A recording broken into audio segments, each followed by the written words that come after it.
Eloise Bridgerton shouldn't be a spinster because she doesn't have the spinster mindset.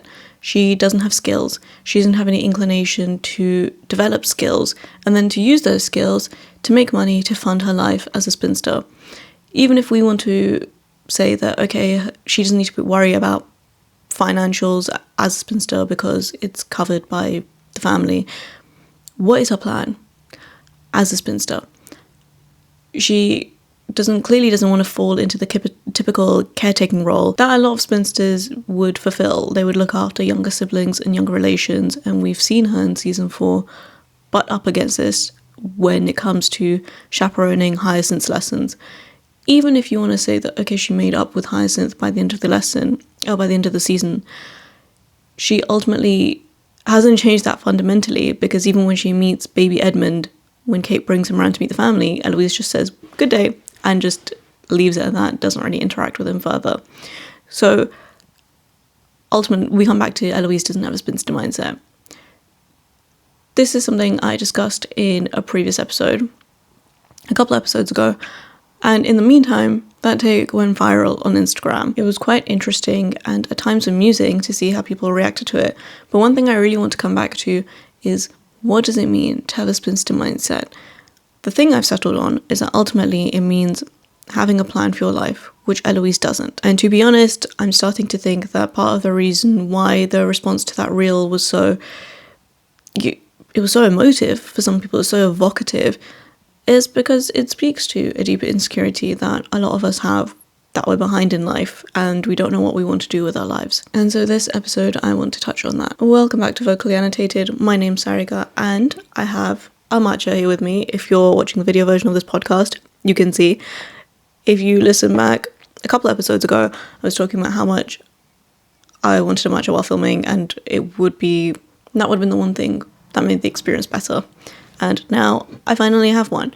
If you're watching the video version of this podcast and you're wondering, I don't know, I feel like the colour of my matchas might look a bit off and it's not as green as I've seen some other people's.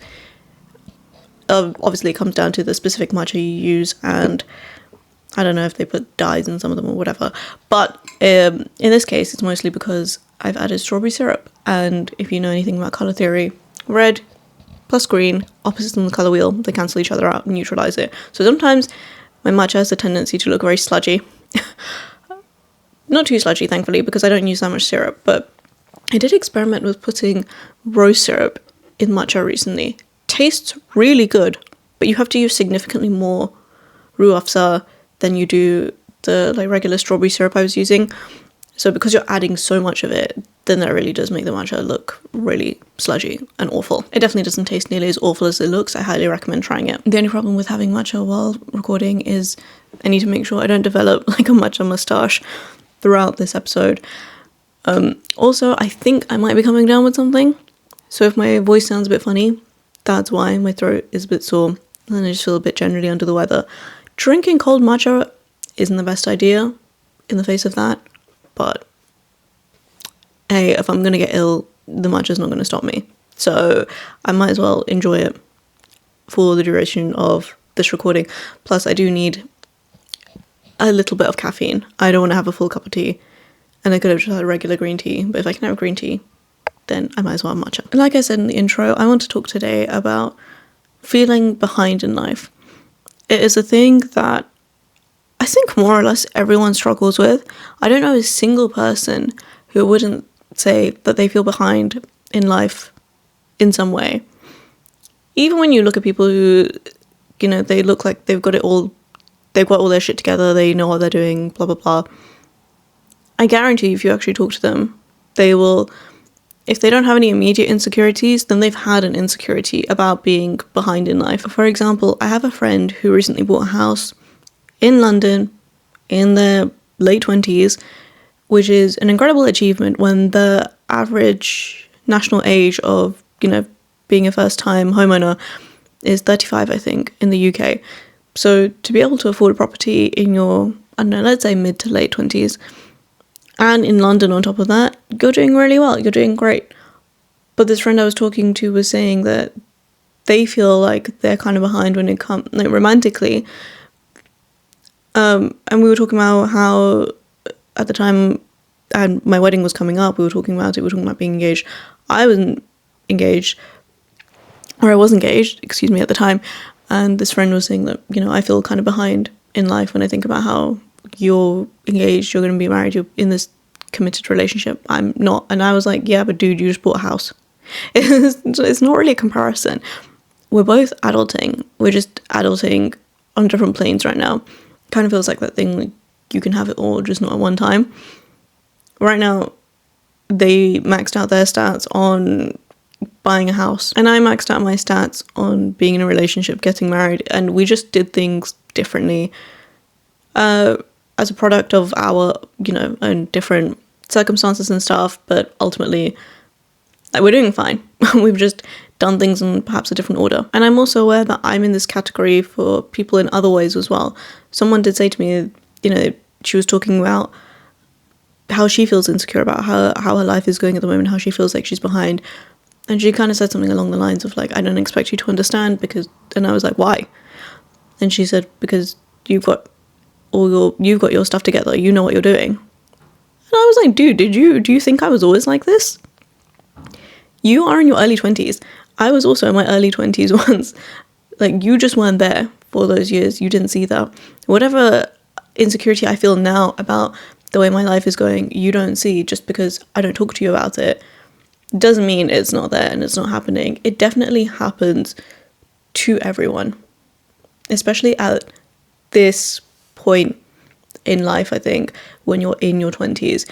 Because ultimately, I think for a lot of people, if you've gone to uni, you go to uni, everyone, I mean, first of all, even just being in uni, there are a lot of times where I felt, if not completely out of place, but just like I had missed out on things, or there were things that people were talking about.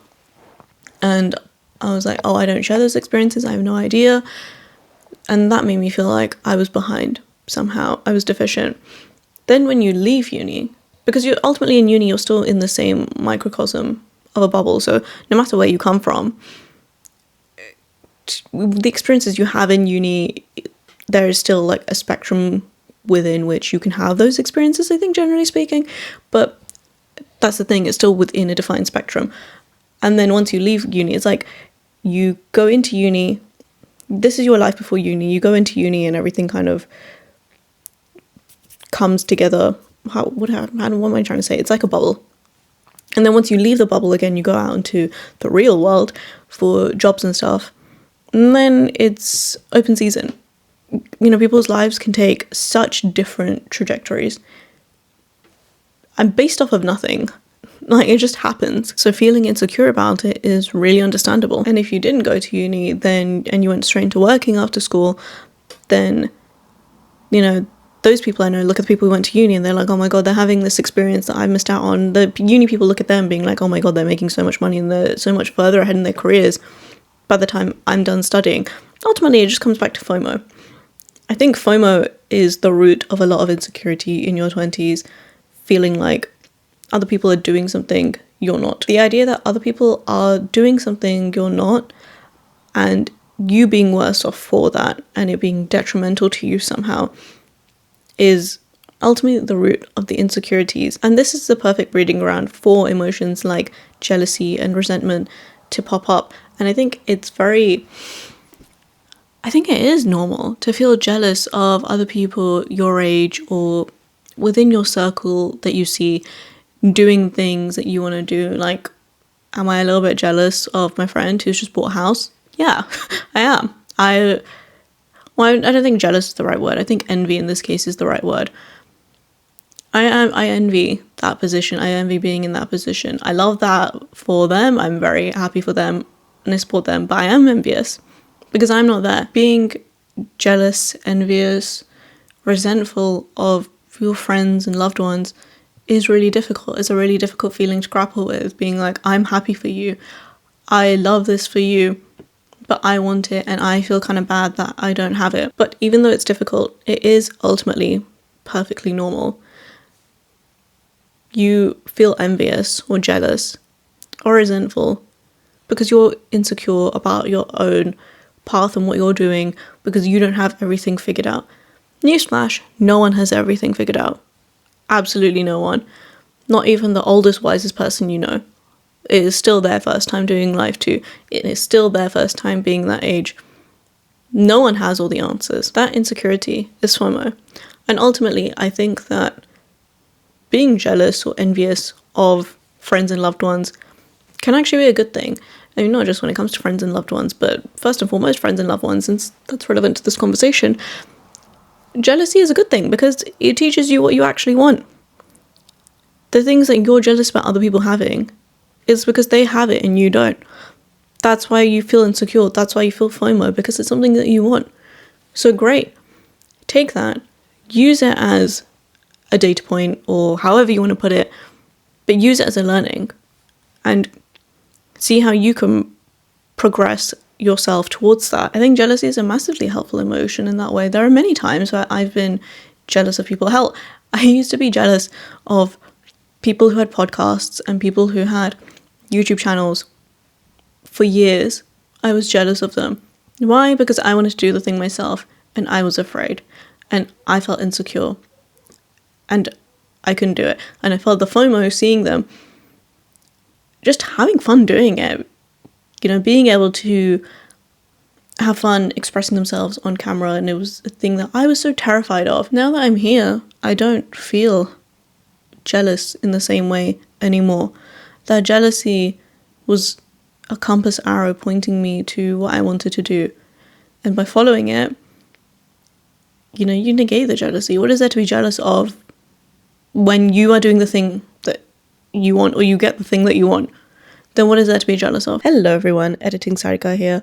And also just to say up front, yes, I did get sick. When I said I thought I was coming down with something, I did in fact come down with something. And I'm just kind of at the tail end of recovering from that now. So if you hear that in my voice, that's why.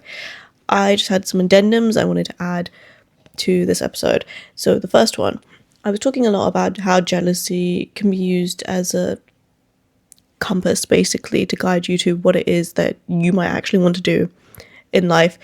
Another thing I did want to note on that, is that jealousy is also pointless if you're not prepared to do the thing. And this was a really, really big lesson I learned only relatively recently. I think I'm still learning it, to be perfectly honest, but I definitely feel like more there than I was.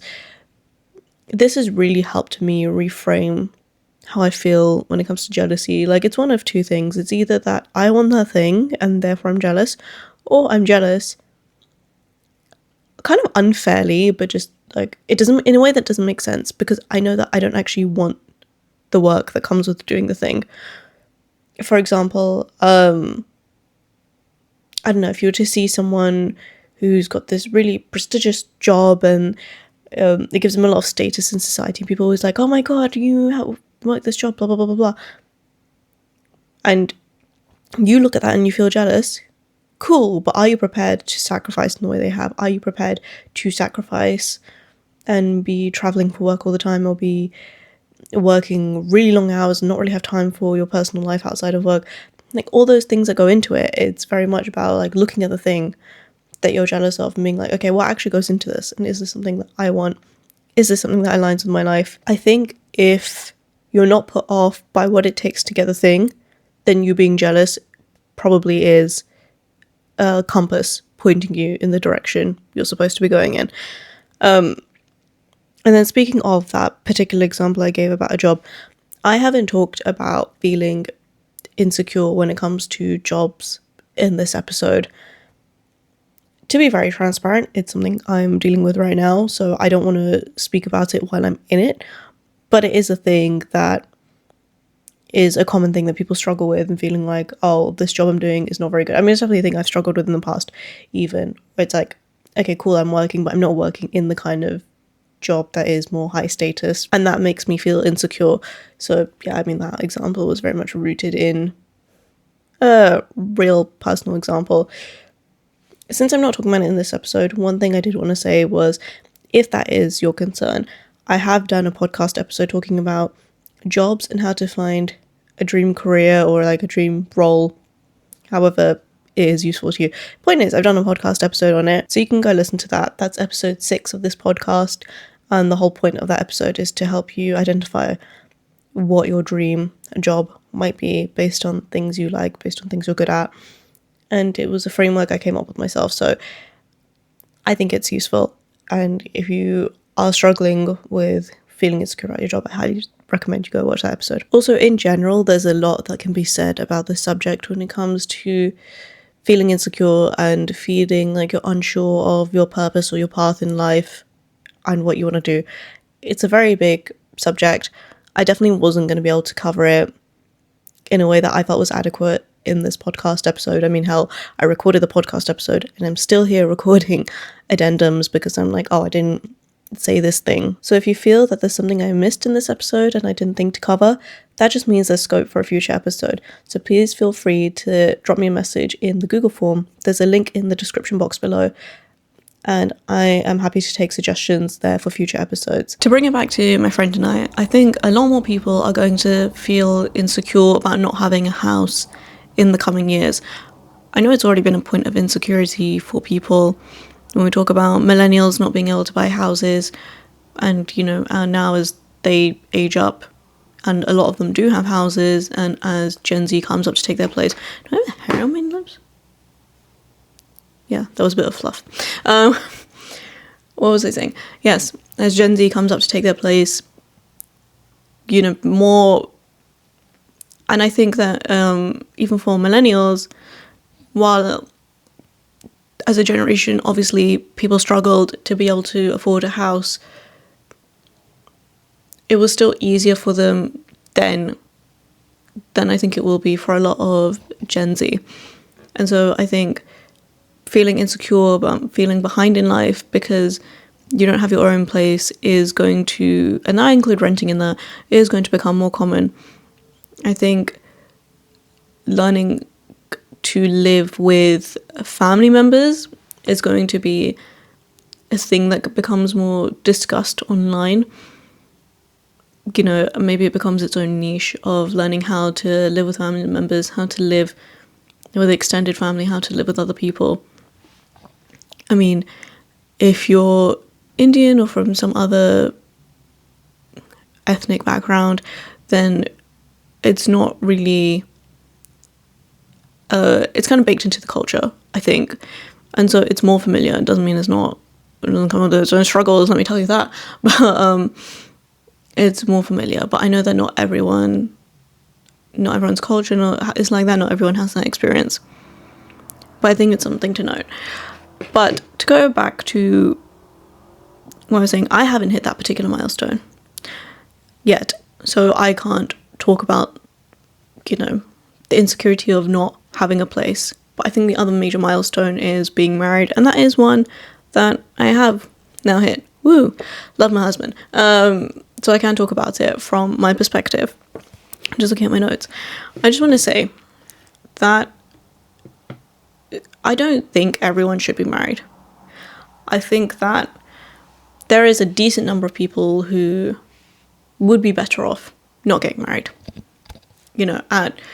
I think they're happier single. I think they're happy doing their thing, living their lives. However, I think that most people would benefit from being in some sort of long-term partnership. Wanting companionship is a very human need, and I don't think there's anything wrong with that. I don't think it changes anything about you fundamentally as a person, any more than it means anything fundamentally about people who are better off being single as people. When it comes to being insecure about relationships or lack of a long-term relationship or whatever your specific issue is, I think a lot of it comes down to this feeling of like, if you want kids at some point in your life, then there's those pressures. But I think for a lot of it, and I'm increasingly hearing from people the side of it that is about achievements or a loss of independence. Like, I won't be able to do certain things after I get married. I want to really focus on my career and give it my all, and I want to focus on myself and do all these things before I then decide to settle down. And I think it's a fundamental misunderstanding.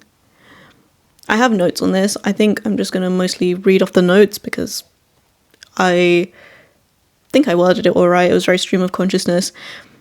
Achievements are important before marriage, not because you won't be able to or have the drive to do things after marriage. That's a complete misconception. They're important because you need to go into your marriage with confidence in yourself. Confidence is key. You need to know you can rely on yourself if things don't work out. And sure, career and academic achievements will help you land on your feet if you need to. But say you're in a situation where someone is belittling you. It doesn't have to be your husband, could be your in-laws, could be whoever. Really doesn't matter. But you need that internal self-confidence to not let it affect you so that you can get out if you need to. That's my take. Trying to get certain things out of the way before marriage because you want to do one thing at a time is silly and binary. Yes, if you're in a relationship, you might not be as focused on work because you want to spend time with this person. But the right person will propel you so much you can't even imagine. Rejecting that for your career won't be the smart choice in the long run. Notice I said the right person. Don't apply this to any old partner. I think I summed it up pretty well. That's exactly how I feel. I think there is too much focus sometimes from, I don't even know from who. There's just too much focus sometimes on not doing things in parallel. You can't build a career while you're in a relationship. You can't have all these amazing high-flying achievements while you're in a relationship. If anything, if you're asking me, I think that kind of anxiety applies to being a parent, especially if you want to be a really present and focused parent. But as far as being in a relationship goes, if you're with the right person, babe, you can do whatever you want. The sky is the limit. The sky is truly the limit because you have the power of this person's support behind you. Trying to do these things alone, and there was a period of my life where I was like, hey, I've been in a relationship for a while. I don't know if I'm going to get into a relationship anytime soon. I kind of need to figure these things out by myself. And it was lonely. It was hard. And yeah, I figured it out, and I would have continued figuring it out, and I would have gotten better at figuring it out if I had stayed by myself. But why do we have to play life on hard mode? Isn't part of the joy of being in a relationship for me is having a partner on my team who I can go back to back with and we can take on the world together. Doing that then allows me to actually be able to focus on things like work more because I'm not worrying about all the other stuff because I know this other person's got my back and I've got theirs, and that's how it works. I think a lot of the thing around not wanting to do things in tandem, I think part of it comes from fear that you might not get such a supportive partner, you might not meet the right person for you. At least in my experience, it's definitely been true that when I've not been in a relationship, I've had you can have all your brain power to yourself. The only person you really have to think about is yourself. And in some ways it's nice, in some ways it's refreshing, but there is an alternative where you do it together and for something. And I just want to give that perspective as well. I do agree with the phrase, you can have it all, just not at the same time, but I don't think it applies in this situation. Again, heavy emphasis on this with the right person. Popping back in to say that I do want to be very explicit and say that I think being single is better than being with the wrong partner. And to be clear, I would say that this applies more to the person you're married to than the person you're dating. I would also apply to the person you're dating, being single is way better than being with a partner who doesn't serve you. But when you're dating, it's more for you to learn what it is you like, things that you think sound good to you in practice. Do they actually work for you in theory? What things come out of these relationships that maybe you hadn't considered or you didn't know about? And then I then go on to building your profile of what would make an ideal long-term partner for you. So when it comes to someone you're dating later, yeah, I give that more leeway. I still hold that if it doesn't work for you, better to be single. But definitely when it comes to being married is not the be-all and end-all. If you haven't met that person yet, don't do it for the sake of doing it. So I just want to be very explicit about that because I think it's important. My dinner's ready and I've been talking for long enough, so I'm going to wrap up here. This was more of a chatty, rambly episode. I would really love to hear your thoughts in the comments. Would really love to have more of a discussion about this and see where it takes us. Thank you very much for listening, and I'll see you next week with a new episode.